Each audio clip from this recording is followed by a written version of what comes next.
Welcome to the New Planner Podcast, where it's all about helping you successfully enter the financial planning profession and accelerate your financial planning career. This podcast will help you understand the profession, become familiar with the various career paths available to you, and avoid the mistakes that limit your success. Join your host, Caleb Brown, to explore the human side of creating a successful planning career through interviews, personal experience, and insights from the trenches. Let's get started. Welcome to the 234th episode of the New Planner Podcast. This is Caleb Brown, your host. My guests today are Michelle Gass and Kathleen Hood. Michelle is a partner and Kathleen is an associate financial advisor at Paradigm Advisors. Michelle and Kathleen are joining the show today to share how their career journeys brought them into financial planning and to Paradigm. Kathleen shares how she found a job at a local financial planning firm on the campus job board and started working there, which led to a position at a large insurance firm. She shared how the insurance channel wasn't in alignment with what she was looking for, which led her to Paradigm. Michelle shares how she started Paradigm and shared the process of adding Kathleen to the team and what she does to add value. Stay tuned to the end to hear how they have worked together successfully and how they dealt with imposter syndrome to help grow the business. I hope you enjoy this episode with Michelle Gass and Kathleen Hood. Before we get started, a quick thanks to our sponsor, Dalton Education. Earning the CFP is one of the most powerful ways to launch a career in financial planning. It builds your credibility, boosts your confidence, and shows clients you're ready to make an impact on day one. At Dalton, they believe the CFP earns you a seat at the client table, but what you learn in the education program is what keeps you there. Their CFP FastPass program gets you exam ready in just 6 months through a comprehensive instructor-led course.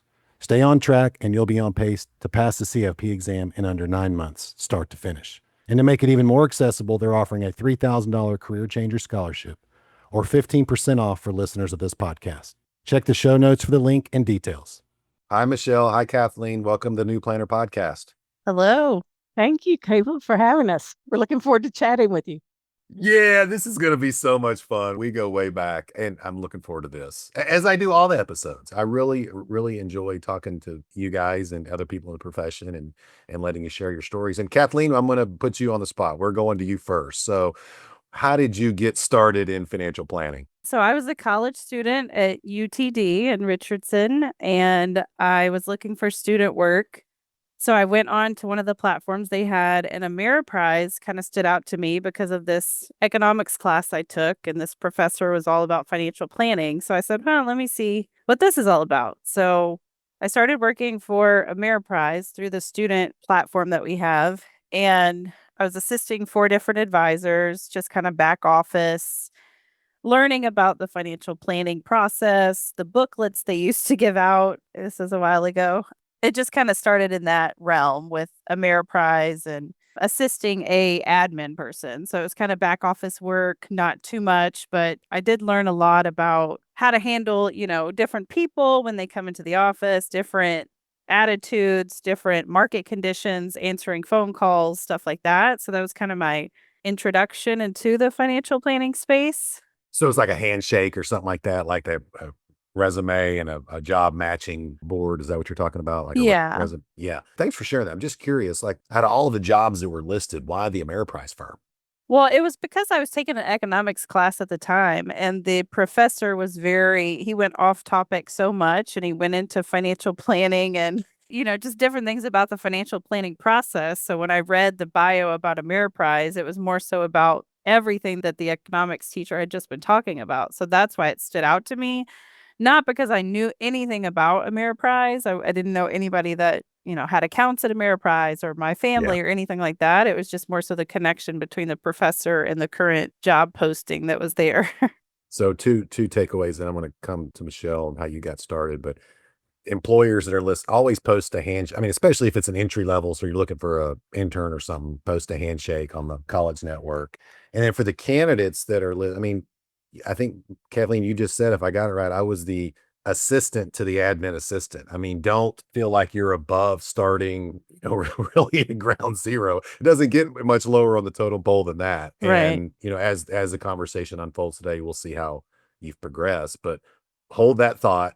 Michelle, brief, just sort of how, because you've been doing this for a lot longer. So how did you get in the business? I have been in the financial world a lot longer. I've got a couple of years on Kathleen, but I've only been doing the financial planning for about 6 or 7 years.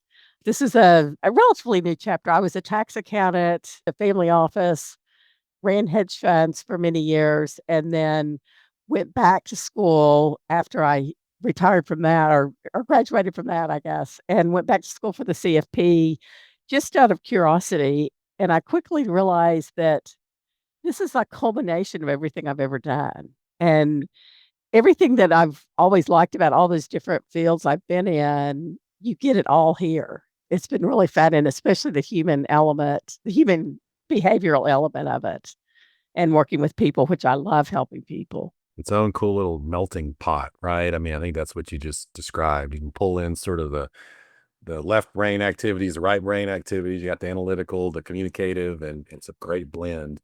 So you started Paradigm, is it say 6 years ago? Walk us through that.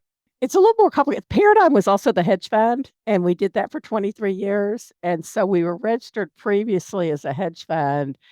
Then we deregistered and we re-registered the firm as a RIA.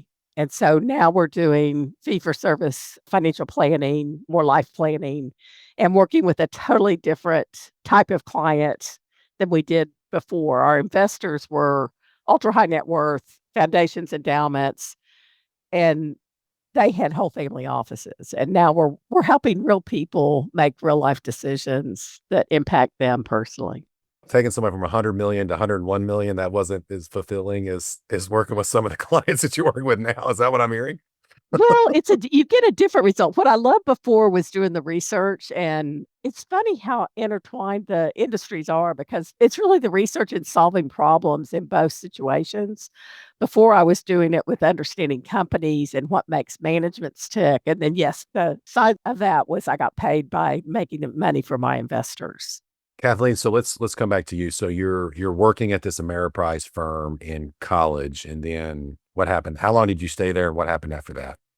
I was there for a couple years and then life just kind of happened. I transitioned into different industries. So I did a little bit of real estate. I thought I wanted to be a teacher at one point. I thought I wanted to do personal training. I had a child. So kind of things happened and just transitioned around. I found myself back at Northwestern Mutual. And then when I was in that space, it's when it really hit me that I don't like that side of financial planning. The broker dealer, the kind of you have to hit certain numbers, you have to sell people products when they really may not need them. And not to say all are like that, because there was, one at Ameriprise that he was not like that. It was a lot of financial planning, fiduciary, what's in the client's best interest. But a lot of what I saw on the other side of aside from RIAs was just pushing products, and it just made me feel uncomfortable. So I got on the computer and I started searching, like how do I find something that's for me or that's not doing this kind of stuff? And everywhere is a fiduciary fee only financial planner. So I started researching that. And then I found my last position where it was a woman advisor, fee only, RIA. And I was like, okay, this sounds good. Like, I want to work for a woman that's, successful in the industry. And that was my next landing point for a period of time. And then your role there was? I was a paraplanner. So I was a paraplanner. And then coincidentally, we hired on someone through your new planner recruiting. And I heard about it. So I started listening to the podcast, which is funny. But, and I was like, wow, there's so much information. It's like, you're learning about different firms and how they do different things. And that's what brought me to Michelle, was just what else is out here for me, because I feel like I'm kind of stagnant as a paraplanner and I'm not really moving up how I want to move up. So I started to kind of see what other opportunities were out there and found Michelle. Your definition of a paraplanner is what?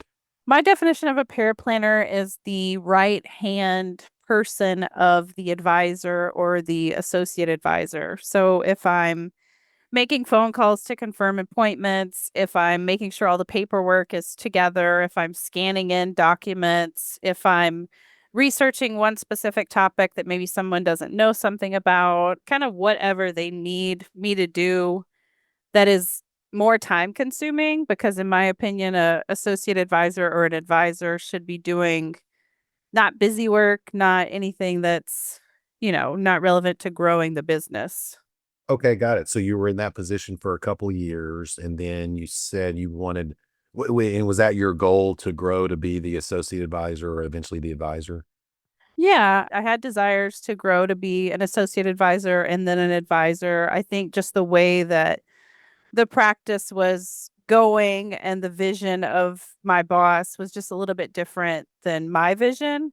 So I really wanted to pursue getting my series license and kind of progressing my career. And that just wasn't happening at the speed, I guess, that I desired. Got it. Michelle, let's come back to you. So you've had the hedge fund registered as the RIA, and then, I mean, I guess you had to start from scratch, right, on building, like getting the clients, because the clients were completely different. So can you just talk to us about that? Yeah, so really what I found so interesting as I got into this profession is how it's a prerequisite to have your CFP and to have the knowledge, but that was really just table scraps for what you really needed. And so it was teaching myself from scratch. It did take longer than I guess I thought I'd had a successful business before. It'd be really easy to turn on the switch. And I knew I was out of Index Y and I knew it was going to take me a few years, but it just takes a while for people to find you and for you to get the confidence. We all have imposter syndrome. And so, really, to get the confidence and to do the work and figure it out what it really means to help a client and to navigate with the client. It's not about the numbers. So, that took me a minute. And then we started using paraplanners as a contract basis. And we had 3 different iterations of that with amazing paraplanners. I loved the ones we worked with, but a lot of times for those guys, they're in the business of, growing, learning there and getting their feet wet while they want to grow their own business. And so we kept having that, especially the ones that are independent and want to be an LLC and want to do peer planning that way. So it was after a couple iterations of that that we reached out to you and then found Kathleen. And we were to the point that we really needed somebody to help us. To Kathleen's point, you've got to have other people to help with the work so you can grow and so you can be there for the clients. Yeah. And I just want to go back to something you said earlier. I think you said, so the CFP and CPA, that's table scraps for what you needed to be successful. Some people Well, are gonna like, oh my gosh, Michelle, you're killing me. But I think we knew what you meant. what I really mean by that is, yes, you have to have the knowledge, but it's so much more than that. It's learning how to work with people and how to read people and how to get into their feelings of what's driving them and what really matters to them. Because at the end of the day, our decisions are not made on a spreadsheet. And Kathleen said this at the very top of the episode. Like, I was at the Ameriprise firm, and I got to learn how to deal with different attitudes, different people, different personalities, and I mean, that's just in like an admin role. I mean, that was really cool. How valuable of experience that was. Michelle, one question for you, then we're going to go back to Kathleen. So you mentioned earlier, hey, we have we work with a different client now. We do life planning. We've had George Kinder on and some other life planners out over here. But what's your definition of life planning, and how is that different than what other people are doing? I think it's really listening to each person and what makes them unique. And I'm very familiar with George. I'm also an RLP. I did that as well. I love to learn, obviously. And I think the more curious and the more of an appetite you have for learning and going deeper and deeper, the better. But it's really helping people earlier in life. So what we're doing is helping people like maybe 30 to 45 typically. I mean, that's sort of our target. We have a lot of people my age as well, and I'm a little over 45. So we sort of have a barbell, but I really love helping people earlier in life because I looked for that and I could never find it when I was looking for it before. Everybody wanted your assets, and then I'll give you advice. And it's like, I need advice now or I'm never going to have any assets. Oh, you mean as a consumer, you were trying to As a find that for consumer. yourself? Well, Wow. back in the Okay. day, Yeah. I mean, back at Yeah. the hedge Yeah. fund Yeah. days, Yeah. Yeah. and Yeah. so when I decided to enter this, I built what I always wanted and could never have found before. So these are your accumulators, your Henrys, your Dinks type clients. That's who you guys are working with. Yeah. It's not that they have all the money in the world, but they have even less time than money, and so they really need people to help them navigate, and they've got wishes and desires separate from their careers, and just to understand that and help them get to what their dream life is. Enjoy the journey is really what it's all about. And I'm sorry, we've thrown some acronyms out. I just want to, so you said RLP, so Registered Life Planner through the Kinder Institute, which we talked about. And I said, so Dink's dual income, no kids, Henry, high income, not rich yet. Did I get all that right? That was a lot. I think you got all that right. Yeah. Okay. And then I want to go back to something you said earlier too. You said, "Hey, look, I've been doing, accounting and financial services and all that, and you've had a lot of experience." But then you said it takes a little while to get the confidence. Can you? I mean, do you remember sort of when it flipped for you? Like, okay, I've got my own RIA. I've been dealing with the investments for a long time. I'm strong in the tax. I feel real confident and comfortable about working with one of these accumulators and being able to be their financial bodyguard or their CFO or whatever you call it and handle their planning. Do you remember when that clicked for you? I guess I still have imposter syndrome sometimes in that I do feel a lot more confident, and it's more the clients and their appreciation and showing us. And Kathleen's really good at picking up on, and that's one thing about having both of us on calls and in meetings. She really picks up on what the client's feeling and what their angst is. When I'm in there talking to him and doing the meeting, I don't always pick up on that like Kathleen, and she's just a natural at it too. Kathleen, so you joined Michelle's firm. You could have gone anywhere. Why did you go to Michelle's firm? I mean, what was so good about what she was offering for you to say yes to the employment offer? I think it was during the interview process with meeting the team and just the culture and the connection is what I was really looking for. Just because where I was currently at, that was part of my issue. And just really being genuine and this is who I am. This is who they are. They're genuinely nice people. And I just felt a connection with everybody that was there at the time, and I just felt like it was right. I mean, comparatively to other options that I had, there wasn't any on paper huge differences, but it was more so the connection between I feel like I fit here and I don't want to constantly have to be popping around from one place to the next. I want to work with people I like and people that like me. And Michelle said earlier that she was talking about you guys being on these calls, these joint calls. I mean, were you always on the call or what role did you start in? And then where are you now? You're saying with Michelle, have I always been on the call? Yeah, like I'm sorry, right when you started, were you integrated? Were you on the client meetings or what role did you start in? And was this something that's been recent, you being on the client meetings? No, I did start myself. I just kind of threw myself into the fire with learning the clients because before I put myself in second chair, I wanted to know a little bit about the clients, a little bit about their history, kind of what's currently going on with them. So I went back and I listened to the last Zoom recording of every client just to kind of get that backstory. And then early on, I was on second chair with her, just taking notes and kind of being more of a silent person observing and throwing in anything that I felt like was absolutely necessary. But yeah, from early on, I have been second chair. So it sounds like that was a training win for you guys. So Michelle, or have all the client meetings been on Zoom or do you do any in-person meetings? We were virtual before COVID and before virtual was cool. We have Yeah. clients all over, but we're actually more in person now than we were pre-COVID, which is sort of funny because some of our Dallas clients want to come in and they didn't before. Fayetteville, they've always liked to be in person more. That's just a cultural thing. And then we have others we've never met in person because they've always been virtual. We try to meet the clients where they are. Yeah, I'm just thinking like a learning standpoint. I mean, like if you didn't have the recordings, I mean, Well, we record, even if they're in person, we do record just to have the meeting. oh, well, like AI, like Jump or something like that. Is that what you're talking about? Just like a Zoom recording, we'll always make sure that we have it going on in the background and have the Oh, recording okay. there. All right, I got you. Okay, gotcha. I'm with you. I mean, the old school, like I'm just an old school guy. Like I would have to go back and read like the Word document paper notes. Like that's old. Like if I was trying to do Well, what you were doing, which is amazing. from my perspective, there's so much more you learn with body language, with everything else that's going on outside of just the words that are on the paper. And that's what I wanted to see. When somebody was saying something, how is the client reacting? Or how are they saying the specific thing they're saying? There's so much more to it that I was curious about. I love that because I mean, and Michelle touched on this too. It's the people part, right? I mean, you can have all the designations and all this other stuff. And I inadvertently took us down this AI rabbit hole, but I did want to ask you guys, want to come back to, Do you think, we were talking about the paraplanner position earlier. I mean, do you think a lot of these AI tools are going to render that position unnecessary going forward?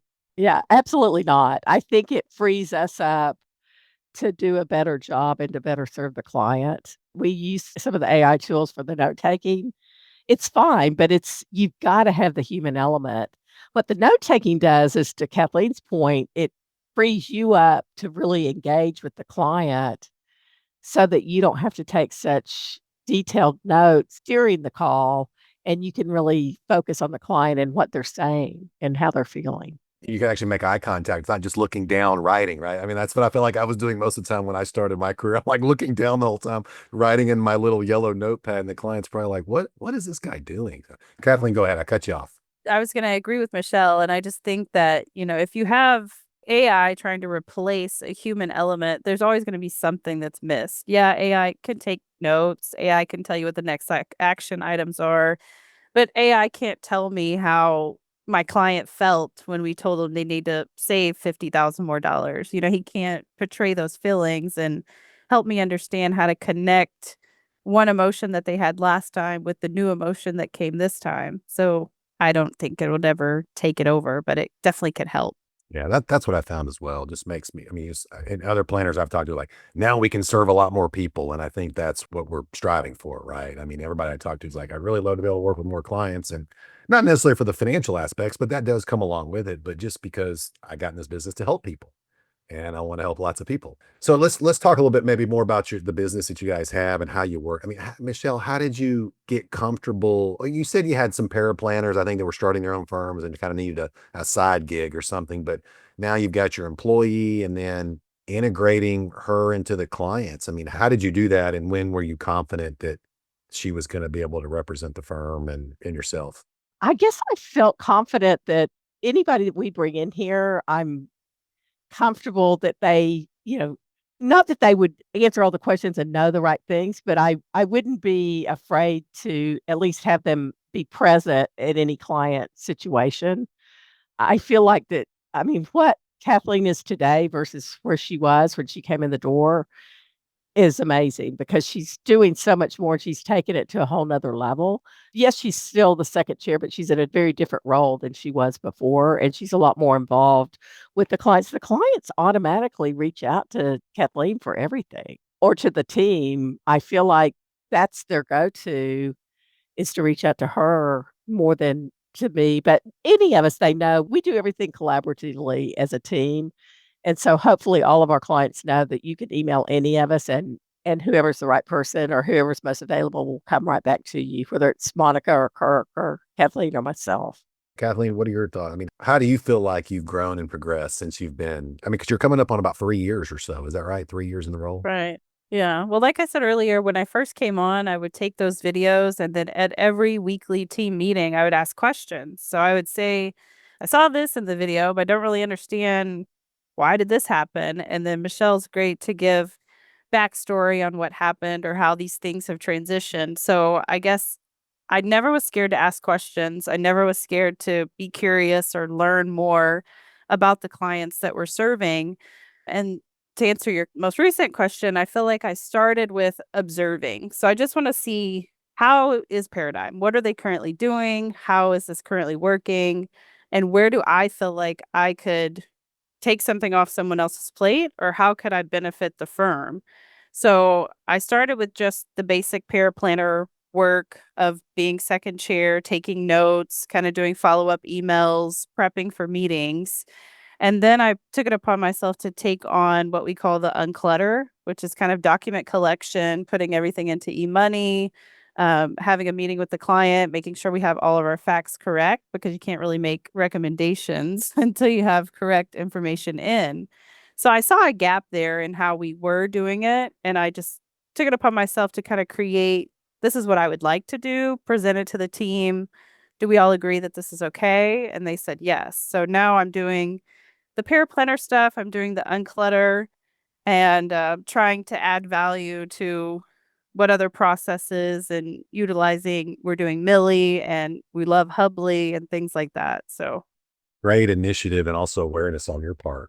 Michelle, and you want to chime in, like, isn't that what all employers are looking for? Someone to kind of come in and do that? Absolutely. Yeah, and I think that's where Kathleen has really soared and shined is because she wasn't afraid to say, and in a very diplomatic and nice way, she's very positive, but help me understand why you do it that way. And have you considered this other way, or would this make more sense?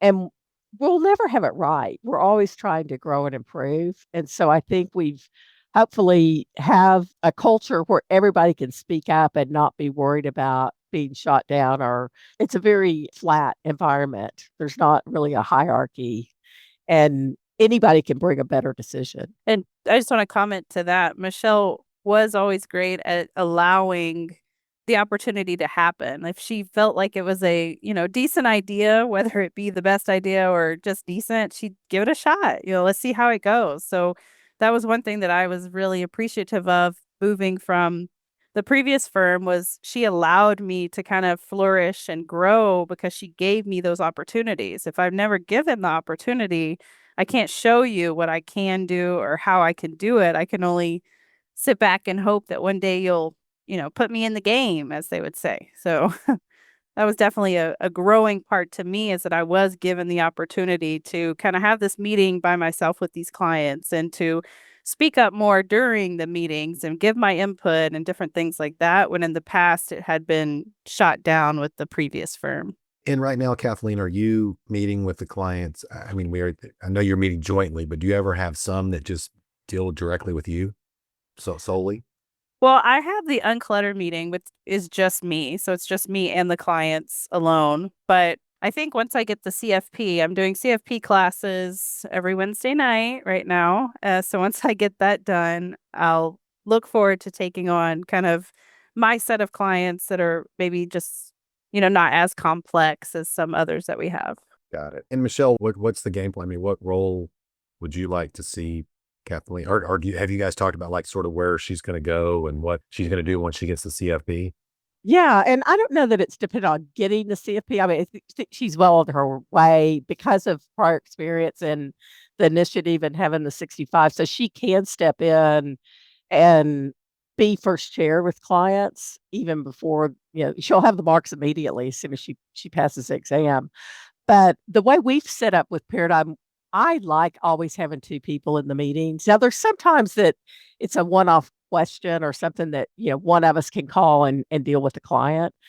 But generally, yes, it may not be as efficient if you look at, just the dollars and your time spent, but I think we get so much more out of it and the client gets so much more out of it that I prefer to have anything that's a full-blown meeting, have 2 people on the call or in person. And I know a lot of firms. I mean, when I got started, I had firm owners say that, like, why would you have 2 or 3 CFP? That's wasting all this time. And they give me, like, I'm like, well, I think part of it's for what you just said, but also part of it too is, like, some of these bigger firms that you're competing with, they have whole teams meeting with the client. They got 4 or 5 advisors in there. And, and that's why people have come to me on the recruiting firm, like sole practitioners, like, hey, Caleb, I'm competing with these big banks in Philadelphia or wherever, and I need to strengthen my bench, right, and get some more people. But I think it also just helps you provide better advice into what you guys have been saying. The theme of the podcast episode today, just the constant listening, right? I mean, just instead of being distracted or whatever and trying to give them the best advice and get them the best solution.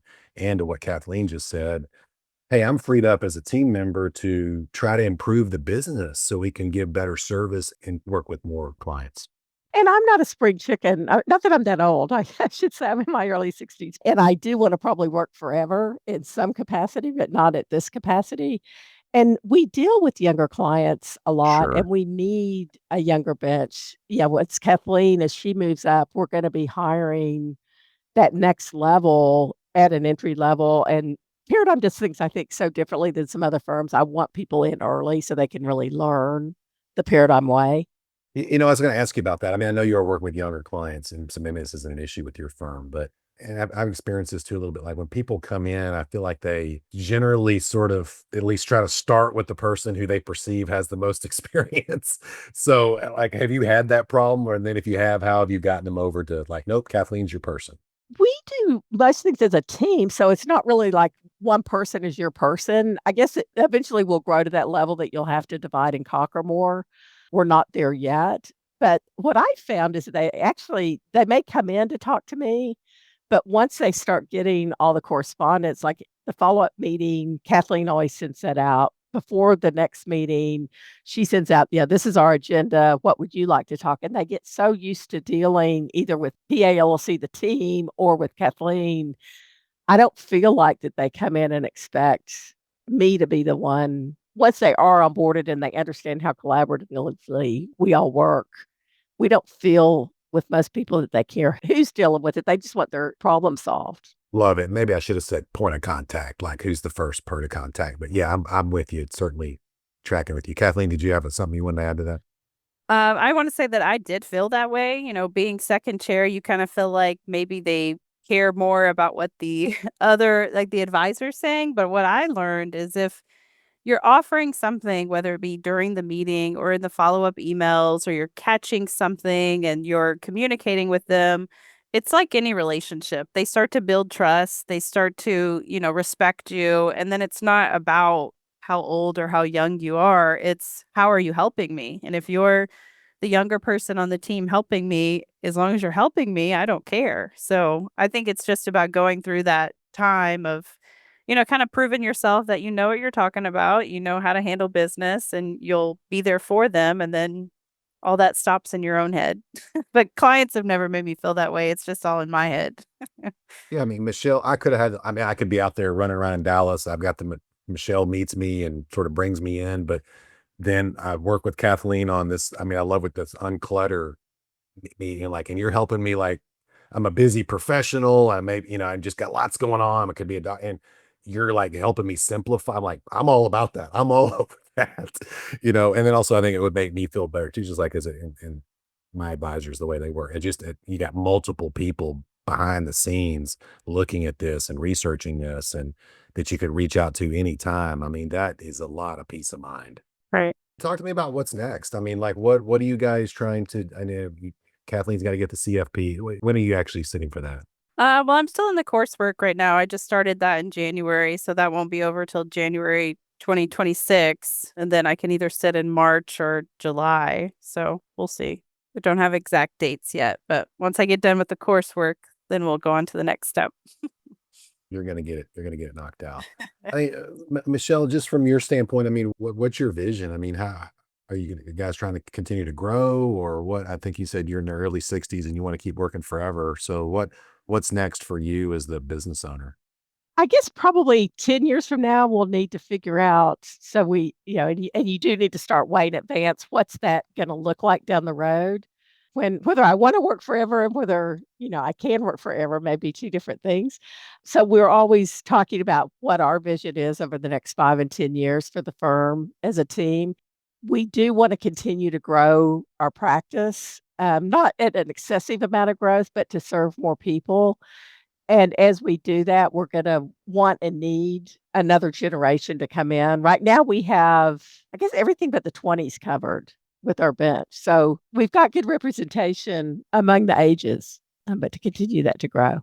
Yeah, one question I had too, just on we're talking about Kathleen's development is, and when you brought her on, I mean, whenever you hire someone, it's usually a lot more work, and then you're hoping like, okay, they'll get up to speed and then it'll pay off and it'll take more. I mean, how did you manage like bringing Kathleen on, training her? And then she already had some experience, so it wasn't like she was starting from scratch, but just the mentoring. I mean, I still meet firm owners today, like, I'm not doing that. I'm not taking more of my time to help one of these younger. I mean, it's just terrible, right? And we don't recruit for them, obviously, but how did you balance that? And how are you still balancing it today? Well, I guess I learned by what I did wrong. I didn't do as well as I would have liked. Probably the way we would onboard somebody today would be more structured than with Kathleen. It helped that Kathleen was so curious and so willing to step up there and be in a very nice way, but be more assertive and be more communicative of what she saw and where she could use some help. I'm a more of a hands-off type of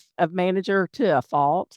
And so I need my people to say, hey, I need my help. And when they tell me they need my help, I'm happy to do it. But I don't always see it's not as structured as I would like. With the next hires, Kathleen will be training them a lot, and hopefully we'll be able to do a better job than I did. And Kathleen, Michelle may have just answered this, but I was going to ask you, thus far in your career, what's been the hardest part about it? I don't know. I mean, I would say that the hardest part is not necessarily knowing the information or doing the financial planning. If you come from a different kind of background or you're doing different kind of work, I think that's the easier part. You can learn IRA contribution limits, you can learn tax strategies, you can learn all these things. But the hardest part for me has been consciously having effective communication with not only the clients, but the team members. So I took the time out to learn how everybody works, how everybody responds to, 911 issue, or, just kind of learning everything about your clients and your team to make sure that you're having this effective communication so that everybody can grow and everybody can continue to get better. That to me it wasn't hard, but it was more so the surprise of the work that I was doing, that I put so much time into that, and it's paid off, but it was just unexpected. All right, I'm going to flip it around on you. What's been the most Okay. fun part?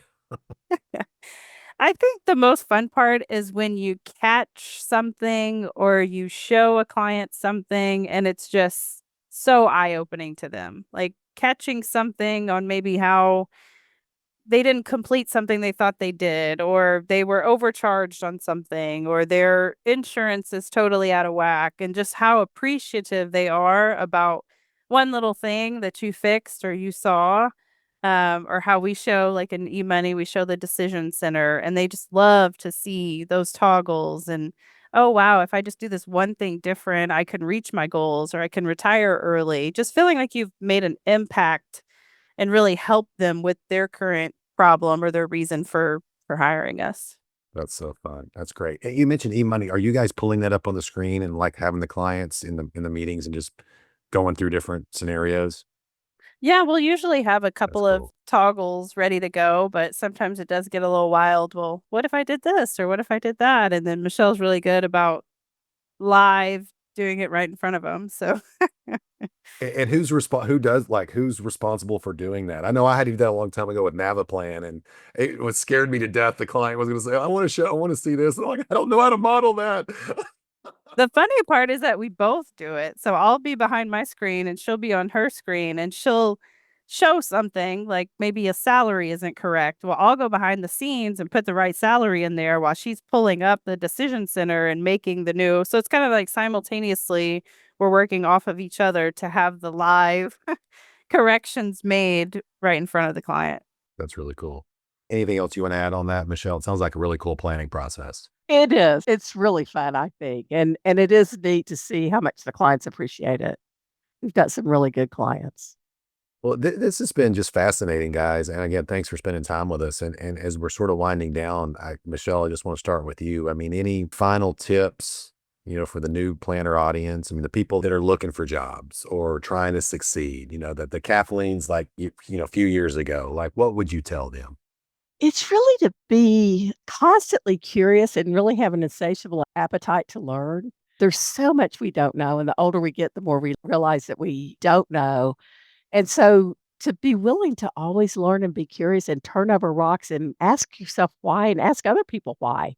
Why is it this way? And if I see this piece, what does that tell me about that? And to know you're never going to know it all. So don't, and that was one thing I had a hard time with early is when people would put me on the spot and ask me a question, it used to, they'd ask me what the gift allowance was this year. And I felt like I was supposed to know it. And now it's like, I can't keep up with those numbers. They change every year. Yeah. Google's right here. It doesn't take anything. Or my Google is Kathleen. Kathleen will pipe them with the answer as soon as they ask the question because she's behind the scenes getting the answer for me. And I think that's the imposter syndrome thing you mentioned earlier. Like we all face that. And that's like, you addressed it perfectly. Like you're never going to know everything. That's just part of it, you know?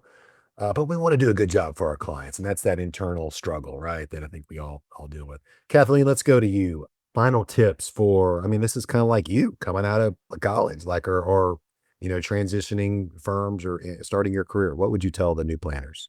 I would tell the new planners to just be true with themselves. Like if they really are into financial planning or they're really curious about it, and maybe the industry they're in right now is not financial planning, like say you're in real estate or you're a personal trainer or you're something that's totally not, just be honest with yourself and say, is this something that I really enjoy? And if it is, then don't be afraid to just go after it. I think a lot of people hold back because they see something on a job posting and they think, "Oh my God, I don't have this, I don't have that, I don't have this." But at the end of the day, I think your personality, your communication skills, the jobs that you've had in the past can help you to get to, what those skill levels are. So that would be my first bit of advice. The second thing I would say is during the interviewing process, be honest about what you want, about who you are. There's a lot of questions that are asked, and you feel like when you're in an interview, you have to say the right thing. But the right thing is you and how you feel. So if somebody says, this job is going to be primarily calling clients all day and you can't stand that, then you should know this isn't for you. Like, don't sign up for something that's just a temporary position.